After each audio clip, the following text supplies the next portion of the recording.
நிறைய பேர் முருகப்பெருமானுடைய ஆறுபடை திருத்தலங்களுக்கு சென்று தரிசனம் செய்வதை இப்போ ஒரு புதிய வழக்கமாக வச்சிட்ருக்காங்க.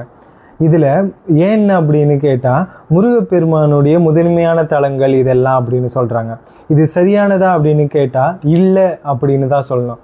ஏன்னா இந்த முருகப்பெருமானுடைய ஆறுபடை வீடுகளை பற்றி எதில் குறிப்பிட்டிருக்கு அப்படின்னா, நக்கீரர் எழுதிய திருமுருகாற்றுப்படை அப்படின்றதுல தான் குறிப்பிட்டிருக்கு. முருகப்பெருமானுடைய திருத்தலங்களை பற்றி இந்த திருமுருகாற்றுப்படையில் நக்கீரர் பாடியிருப்பார். ஆற்றுப்படை அப்படின்னா ஒரு இலக்கிய வகையை சார்ந்தது. ஆற்றுப்படை அப்படின்னா வாழ்க்கையில் ஒரு விஷயத்தை செய்ய தெரியாமல் கஷ்டப்பட்டு தோண்டு இருக்கிற மக்கள்கிட்ட இதுதான் வழி அப்படின்னு அவங்கள ஆசுவாசப்படுத்தி நல்வழி காட்டுவதை பற்றி பாடுவது தான் ஆற்றுப்படை அப்படின்னு அர்த்தம்.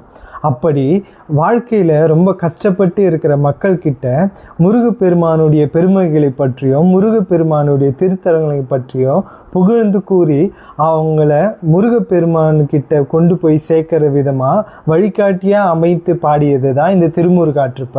ஆனால் இப்போது நம்ம நினைக்கிற போல் இந்த 6 திருத்தலங்களை மட்டும் வரிசைப்படுத்தி அவர் பாடலை.